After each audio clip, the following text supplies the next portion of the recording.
Welcome to Inside the Corner Office, a podcast where you will be taken behind the scenes of the daily life of a CEO. I'm Thomas Buberl, CEO of AXA. In each episode of this podcast, we will delve into a specific aspect of this role. You will see that making decisions from an office is definitely not what this job is all about. For every topic, we'll be joined by a leader of a major organization. I hope you will enjoy these discussions. Tune in and take a seat at the table. We are inside the corner office. Welcome back to Inside the Corner Office. Today, I'm happy to welcome Chandra, the chairman of Tata Group, one of the world's most respected business institutions. From starting as an intern nearly 4 decades ago to leading a global powerhouse, Chandra has redefined leadership through simplicity, endurance, and purpose. In this episode, we explore how he has modernized a legacy built on values and what it means to lead a cultural giant in a fast-changing world. Welcome, Chandra. Do you remember when we first met? Yes, Thomas. I think it was the Bocconi advisory board. Exactly, a long time ago. First we met, and then we didn't have much opportunity to spend a lot of time because I rushed back. But then again, we connected in 2023 through Bob. After that, we have been in touch. I only wish that I had spent more time with you. Exactly. No, we will certainly spend more time together. When I look at your journey at Tata, it's an amazing journey, and certainly amazing because you've been the first CEO and then chairman that was not of the family.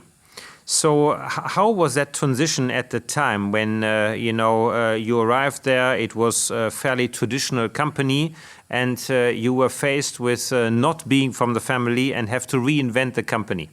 Yeah, it has been a fascinating experience with the Tata Group.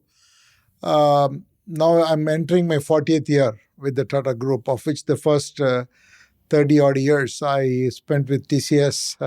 Yes. I would say that TCS was the best training ground I could have ever asked for, because as a leader in TCS and eventually the CEO in TCS, I had the opportunity to work with industry leaders like you in many sectors, be it insurance, pharma, or banking, or manufacturing, or retail, or every industry.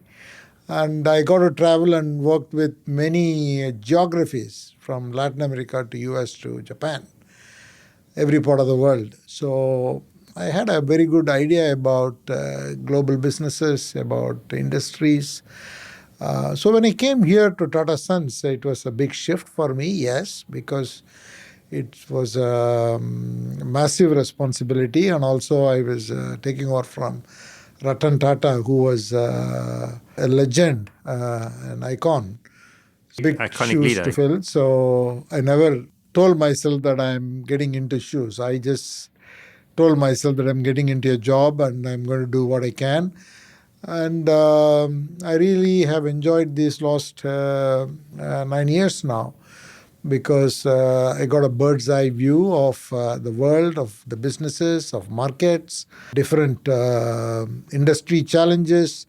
And you would agree with me, the last 5-6 years have been the most volatile and most challenging, exciting, unpredictable years.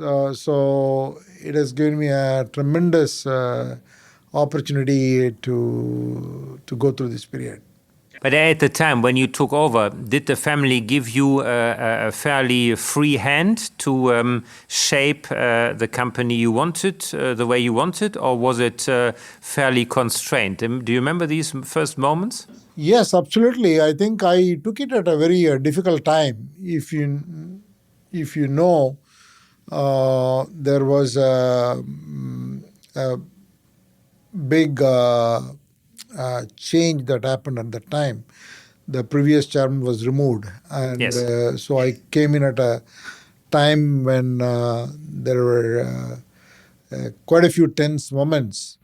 And in a group of this complexity, you have A lot of pluses and a lot of issues. The best thing about the group was it has been loved always by the whole nation and great admiration, a brand that is most respected.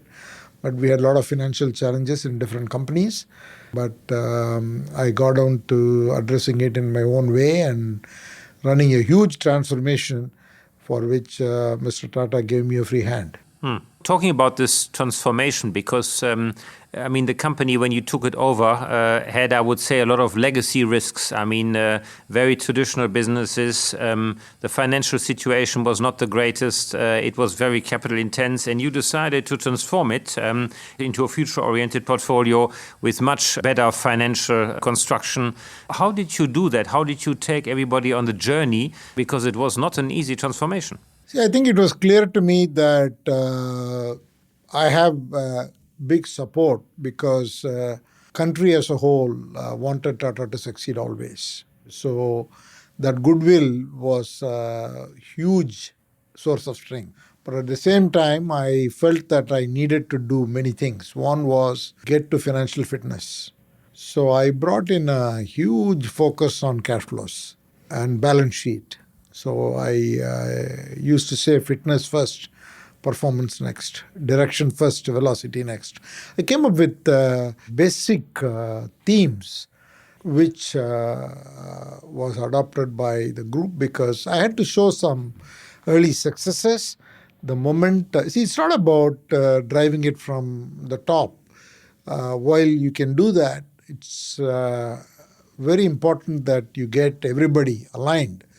Otherwise, transformation of this scale cannot be done. Then I realized that the world is going through fundamental shifts in new energy, sustainability, which represented itself in different industries, in power sector, steel sector, in auto sector, in trucks.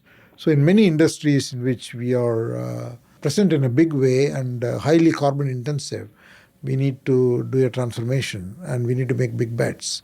And also we wanted to make big bets on future because we can't have a portfolio of companies which are traditional. So that's why I slowly moved the group towards semiconductors, batteries, electric vehicles, solar power, wind power, artificial intelligence, consumer internet. So many new industries I focused towards. So I think for me it was simplifying the group, getting the balance sheet and the financials strong so that they can move towards transformation and then putting new capital in creating new businesses. So that's the journey. You talked about simplifying the group. When I think about one of the leadership challenges amongst many that I have not achieved yet is simplifying AXA Group. How did you simplify Tata at the time and what were your secrets? See, I think you and I know simplification is a journey. It is not a one-time effort and then you get it done. So for us, the complexity was huge. Whether you look at the number of industries we were in and the number of duplicate companies that were there, many companies were in similar businesses, and the number of markets in which we were present, the number of subsidiaries we had, the number of layers we had. So the complexity was multidimensional. So I felt that if you want to eventually get agility and speed and even efficiency, unless or otherwise we simplify the group, it's going to be very hard. So we did it at multiple levels. For example, I initiated consolidation of our consumer products. So we had two companies in the consumer businesses. A chemicals company was in the food business, and there was a separate consumer company which was into beverages and foods. So I kind of removed the food business from the chemicals company and then created one consolidated consumer company. Market loved it. In a couple of years, the consumer company went from $1 billion to $12, $13, $14 billion. And the chemicals company also got focused and market appreciated and their PE ratios went up. So when people saw that, then people were willing to give up control. We were 4 companies which were doing defense businesses. I kind of brought all of them together. Similarly, we had more than 1,000 subsidiaries. So we have at least closed down more than 300 subsidiaries in these years, and there's more to go. And then some companies were in marginal markets. Our consumer product company was small in Australia, from Poland, Russia. So we closed all of that. We said, the big markets for us is India. Let's double down in India. And the US is a market, Canada is a market, UK is a market because we had presence there. And in UK, we had bought Tetley. So let's focus on these 4 markets and exit elsewhere. So these kind of decisions were taken company by company. So it's basically communicating, showing results, a nudge here, a push there, and getting it done. What I found quite interesting when I was reading a little bit, it's like you simplified, you refocused the portfolio on fewer and larger businesses that were more financially sound, but you also made sure that you followed the logic of one Tata, which meaning you try to use synergies across the business. So how do I have to imagine that? Because the businesses are in very different segments. You mentioned from consumer to chemicals to EVs. Yeah, we have lots of businesses, from steel, motors, power, to financial services, to airlines, to TCS, to huge number of businesses. But the main thing is how do I communicate the power of coming together is going to be huge. We are one unique company, with all humility, which has such a wide set of skill sets. And how do we bring the power of those skill sets together, and we operate as individual companies but bring the full power of Tata? And once we do that, we can achieve a lot more. That was the whole mantra. And first it was a communication. Then it was examples again. In 2018, I had a brilliant opportunity because the government came up with a request for buying electric vehicles. And we had to show an operating vehicle, indigenously made, and the government was willing to buy those vehicles. And there were a couple of companies in India which had electric vehicles. We didn't have one. So we had about 8 months to produce a vehicle.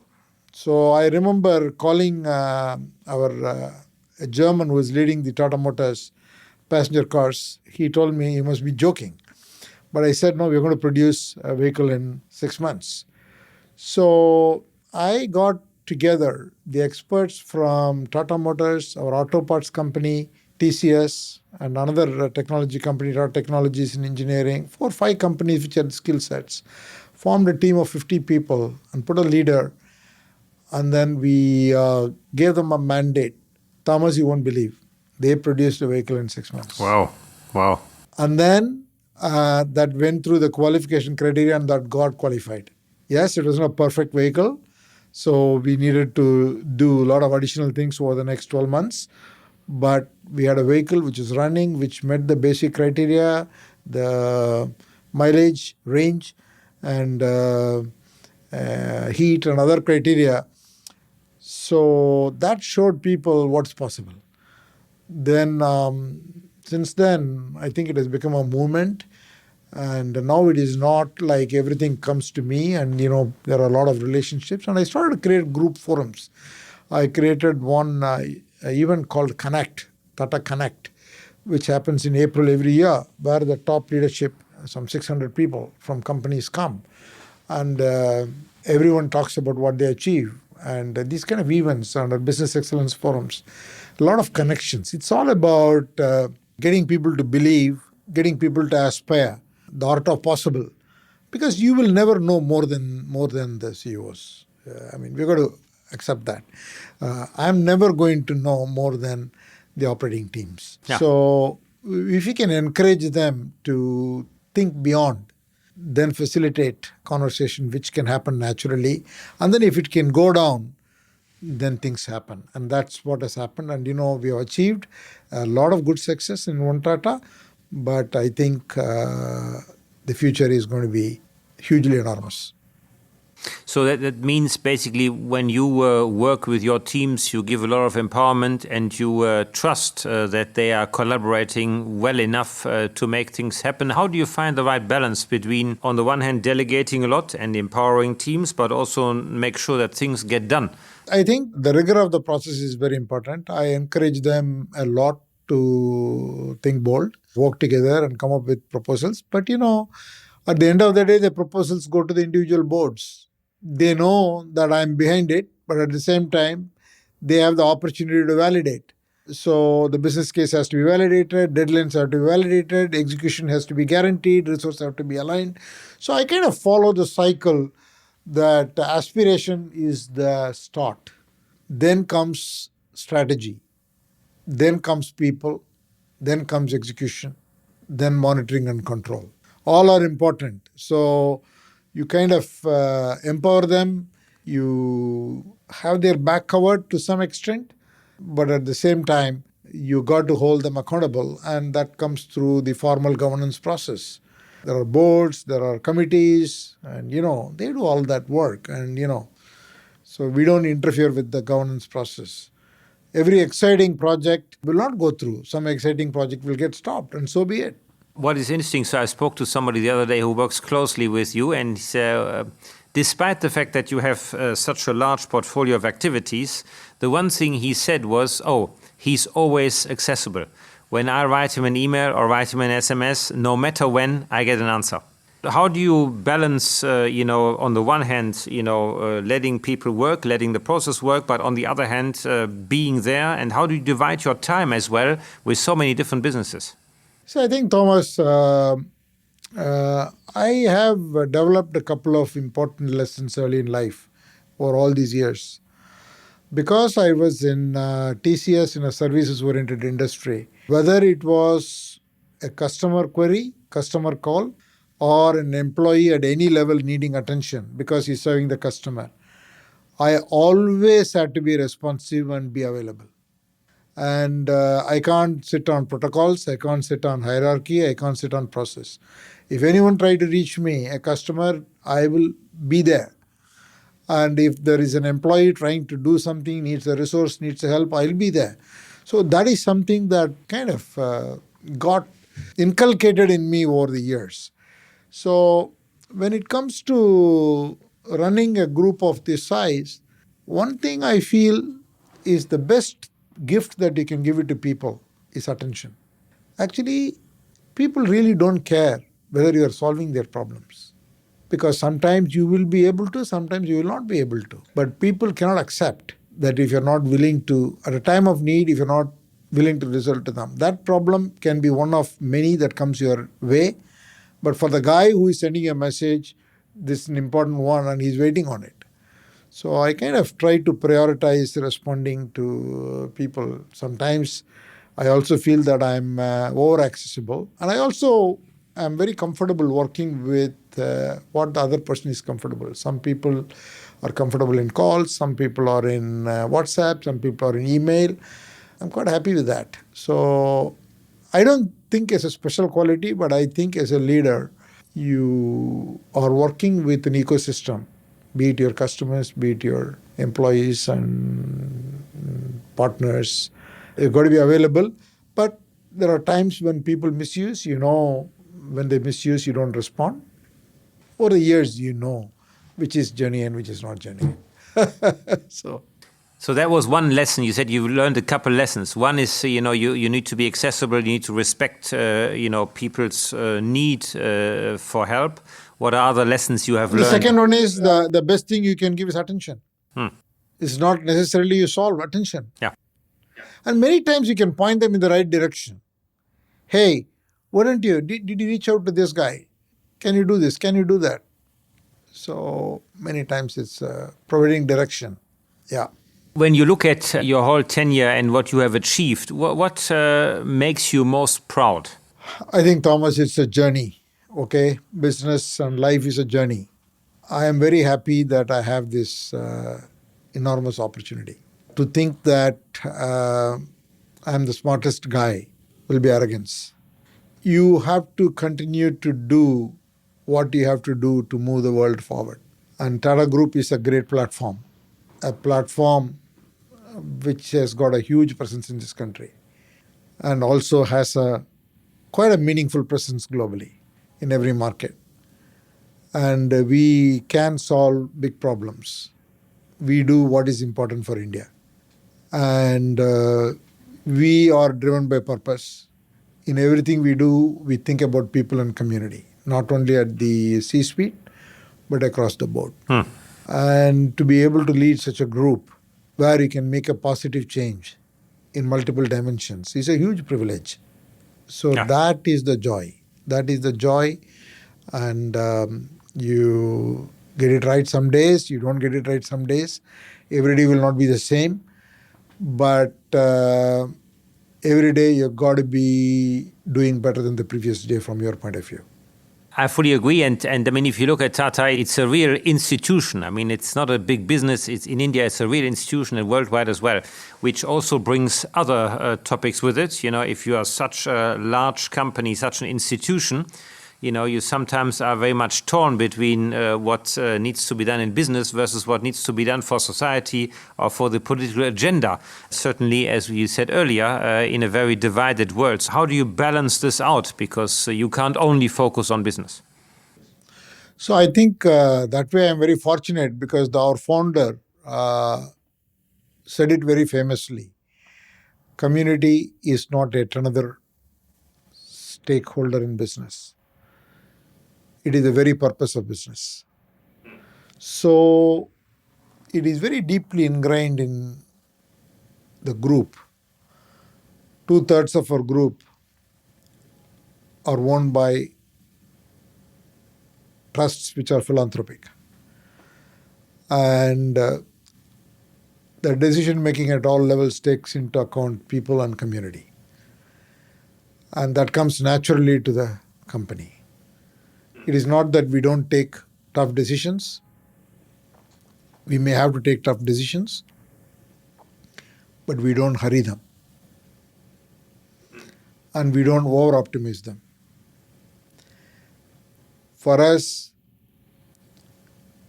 fairness is most critical.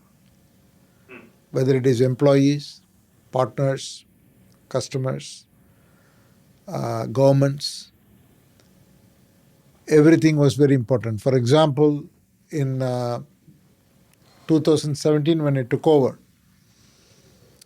we had a situation where we owed a large sum of money, $1 billion to Docomo in Japan, because our joint venture with them had failed and the contractual clauses are such we had to pay $1 billion. But that couldn't be paid because from a legal perspective, there was no way to pay that and there was no way for them to claim that. Yeah. We worked very hard in working with the regulators and with the government to find a solution saying we want to pay them $1 billion. And for us, that fairness is very important. That's what has carried this group through. There are many examples we can go in the history of the group. So that's why I think for us, driving business and serving community are never in conflict. Yeah. So you can do great things in business with being extremely responsible to build the nation and the communities. Yeah. On this principle on fairness, which I like a lot, if you take the current discussions around AI and how it will change business, but it will also change society, being that, we have to take care of the employment of people, we have to take care of, younger people getting into the work process. How would you apply this principle of fairness when it comes to the AI opportunity? I think AI, I've got couple of dimensions in which to answer the question. It is a tremendous change. This is not a technological change, it is a civilizational one. I think AI is going to dramatically change the way we live, the way we do business, the way we solve problems, the way the governments function in all dimensions. Like every technological change, like electricity, like automobile, AI will also create a huge opportunities. Each of these technological changes exponentially increase the number of jobs. The nature of jobs will change, but the number of jobs that will get created is going to be enormous. AI will empower small people to become entrepreneurs. The cost of becoming an entrepreneur is going to be very low. So it is going to create a culture of entrepreneurship across the world, certainly in India, who will solve local problems, national problems, small problems, big problems, and each such opportunity, they will create wealth and they will create jobs. The third, AI will give birth to new industries which we don't even know. If you look at the history, it has always been science that has been leading everything. In fact, the computing itself was born out of the advances that were made in physics, in quantum mechanics. And now, for the first time, AI is driving science. You see new drugs being discovered, new proteins. All of this, AI scientists or AI engineers are creating advances in science. Yep. And even some of the Nobel Prizes going to, in chemistry, went to people with artificial intelligence background. So there is no question that it is going to make a huge impact. And at the same time, the leadership today requires different skill sets. We should not forget, AI cannot imagine, AI cannot dream, and it doesn't care. But humans can dream, imagine, and they don't care. Humans can do all of that. So we need a leadership with the qualities of creativity and compassion. Talking about creativity and compassion, and talking about you personally, I was reading somewhere that you are a amateur photographer, which is very much around compassion and creativity. Can you tell me a little bit more what got you to this passion of photography and also how it influences your daily leadership? See, for me, nature is very important. I like nature. I like solitude. So I like my long runs. I like trekking in the Himalayas. Most of the photography used to be when I'm in that kind of an environment. And that makes me a more observant person, more reflective person. See, it is not about whether you are the most knowledgeable guy. To be a leader, what's more important is, are you able to learn from others? Are you able to observe things that are going around you? And are you able to listen to things that's coming from any quarter and you don't have biases? And that doesn't come naturally. When you're growing up, you pay attention to people who have a certain title. You pay attention to people who have a reputation. You go to places where everyone is going to. But over a period of time, you have to develop this ability. That is when you really reflect, you learn, you observe. So I feel those things have really helped me, especially running, trekking. These hobbies have shaped me in much more deeper ways than I can possibly explain. Exactly. And the other hobby you have, I think, is marathon running. What does the marathon bring in your daily life of leadership? Marathon has taught me many things. Marathon has taught me the importance of fitness before you try to perform. When you try to perform without fitness, it just doesn't work. So in business, I say this always, unless your balance sheet is fit, don't drive the P&L. Any attempt to drive growth when you're not fit, it just doesn't work. Organization needs multiple muscles. Delivering quarterly numbers is only one muscle. Like marathon, endurance running requires, and speed running requires different types of muscles. Train for different body muscles. Otherwise, you can't really play the sport. So similarly, organization requires different muscles. If you want to be acquisitive, that's a different muscle. If you want to drive transformation, that's a different muscle. If you want to be bold and getting into uncharted territories, that's a different muscle.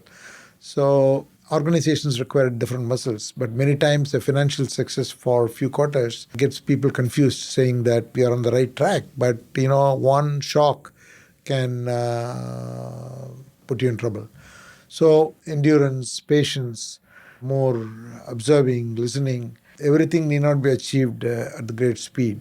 Direction has to be right, and you got to calibrate the speed depending upon what organization can take and not take.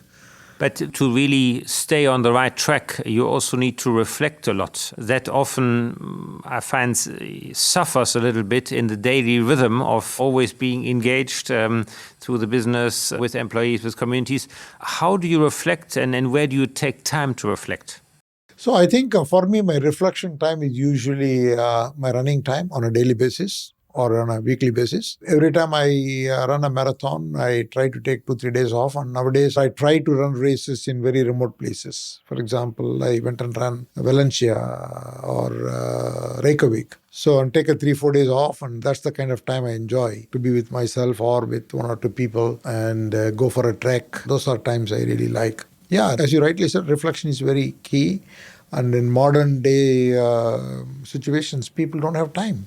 People are just constantly bombarded with messages. They can't attend a meeting without getting interrupted. When they go on holiday, they are very quick to add, I will be checking my mails, not very frequently, but I'll be checking once a day or twice a day, which is tough, actually. And then their WhatsApp is available globally, and people send you messages. If you don't respond, they call saying that I sent a message. Did you see it? You know what I mean? So it's a world where the continuous attention is getting disrupted. Yeah. So very important for leaders to take time off. Find their own ways, whatever works for them, to be able to reflect. Reflection is key. If you reflect a little bit about the future and your own future, at some point you will step into a new chapter of your life. I mean, a man like you who has achieved so much, what is still there to be achieved? If you reflect about the future, what are the things that you still would like to crack and achieve? I think so many things need doing. It is the joy of continuing to think in multiple dimensions.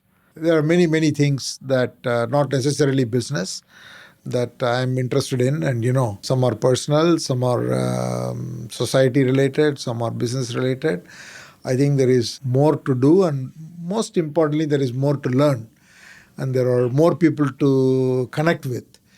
So I think time is very precious. That is the scarcest resource we have. So it's very critical that we make the time that is available to us count. Very good. Look, we have had a great conversation so far, and I have one question for the end, which is, again, if you reflect on your time, and if you, for example, had today in front of you a young talent, a young listener, aspiring to become a CEO, a chairman, what would be your piece of advice you would have for that person? Thomas, I think one shouldn't chase titles. I think the better question to reflect on is what problems one is trying to solve and what questions one is trying to answer. And if one can focus on developing the expertise and put in the effort.